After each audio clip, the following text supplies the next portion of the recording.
Ya Mas Purwanto, kalau dengar tadi apa dikatakan masyarakat, pengennya Gubernur DKI yang gak usah obral janji gitu ya. Berat dong Gerindra, berarti harus beresin semua janji dulu baru pede calonin Pak Riza, begitu kah? Nah, kami sih optimis Ya. bahwa Pak Ariza ini punya track record yang bersih. Ya, mudah-mudahan sampai Oktober 2022.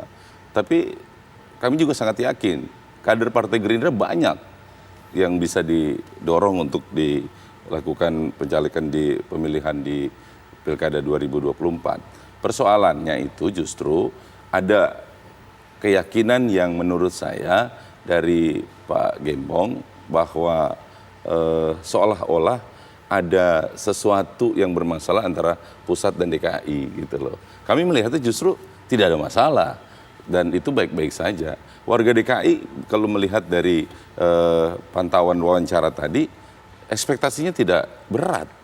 Cukup orang yang bisa melakukan kerja nyata dan tanpa melakukan obral janji dan bisa melakukan aspirasi masyarakat sampai tuntas masa kerjanya gitu. Dan buat saya itu menjadi peluang yang bisa didorong oleh semua kandidat parpol manapun untuk bisa maju sebagai kandidat. Dan menurut saya itu sesuatu yang amat sangat bisa dijadikan patokan dasar bahwa sesuatu yang diinginkan oleh Jakarta tidak banyak, tidak besar, asal dia mampu bisa bekerja, menjadikan Jakarta kota yang lebih baik, Ya. kemudian bisa lebih membuat Jakarta lebih sejahtera, dan bisa lebih baik dari gubernur sebelumnya. Begitu, Caca.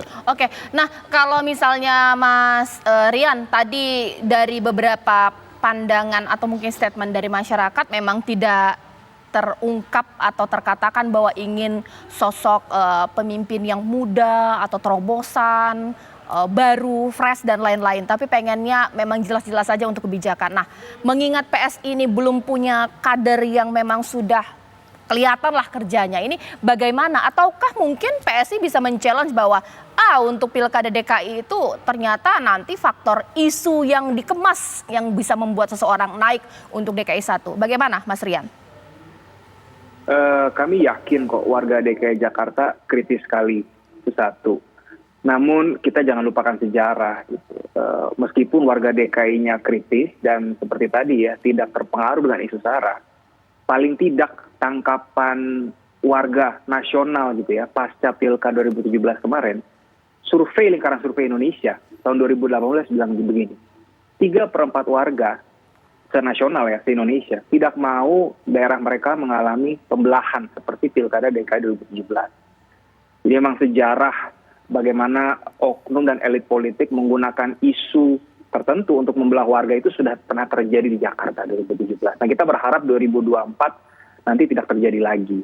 Nah, kembali, PSI selalu yakin dan menitipkan sebenarnya. Jadi PSI juga, kami partai yang yakin kok dengan kader-kader kami, tapi kalaupun akhirnya PSI mendukung kader dari luar PSI, itu sah-sah saja.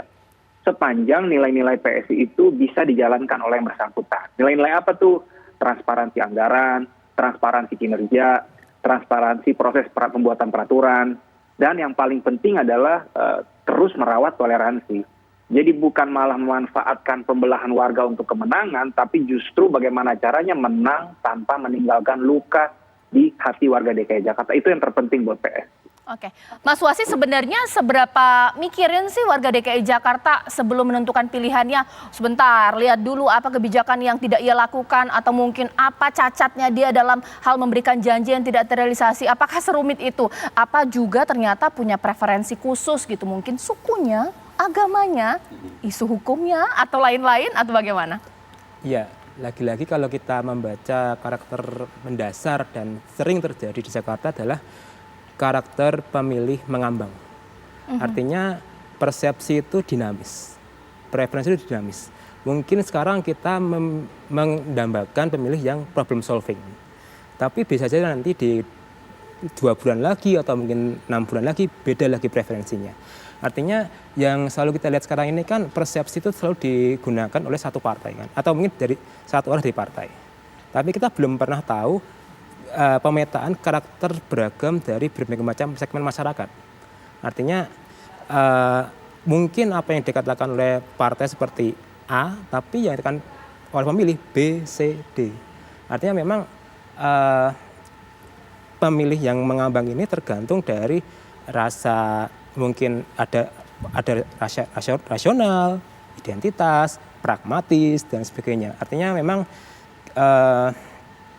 kita tidak bisa mempersepsikan warga Jakarta itu seperti halnya dari atas. Kita harus melihat dari bawah seperti apa. Itu yang pertama. Dan kedua itu pemilih Jakarta itu cenderung pemilih yang kalau saya sebut percaya faktor X sebenarnya.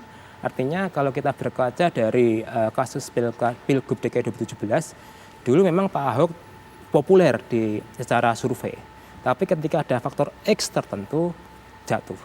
Artinya memang dinamika itu selalu berkembang. Dan salah satu penyumbang dinamika adalah blunder itu sendiri sebenarnya. Oke, terakhir mungkin saya ke Pak Gembong. Pak Gembong, kita tahu bahwa PDIP pasti punya mekanisme untuk mengusung seseorang untuk maju dalam bursa Cagup DKI Jakarta. Tapi dari beberapa orang yang dicalonkan ini kan tidak ada putra daerah. Kenapa ya PDIP tidak mempertimbangkan faktor putra daerah? Bukankah ini hal yang juga harus dihargai, dihormati dan jadi pertimbangan? Betul, sepakat itu. Tetapi gini, kami punya mekanisme yang harus kita lalui. Tahapan pertama adalah kita ada sekolah namanya calon kepala daerah. Jadi sekolah calon kepala daerah itu yang nanti akan menentukan siapa yang akan diusung oleh PDI Perjuangan.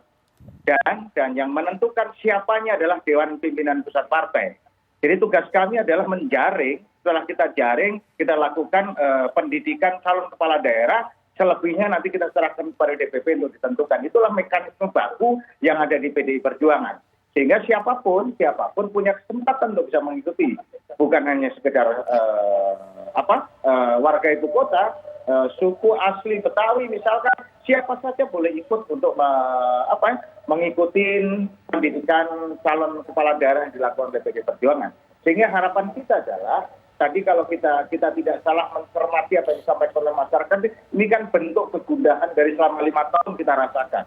Betul. Bahwa eksekusi yang dibutuhkan oleh rakyat Jakarta. Ya. Seperti itu, Mbak. Baik, terima kasih Pak Gembong, terima kasih Mas Rian, terima kasih Mas Wasis, terima kasih Mas Purwanto. Memang pemirsa, ini genderang perang untuk kita berkontestasi di Pilkada DKI Jakarta memang masih jauh, masih panjang, masih bertahun-tahun lagi pemirsa. Tapi nama-nama yang muncul memang wajib kita kritisi. Ini menjadi akhir Apa Kabar Indonesia Malam. Saya Cica Anissa menutup. Selamat malam, sampai jumpa.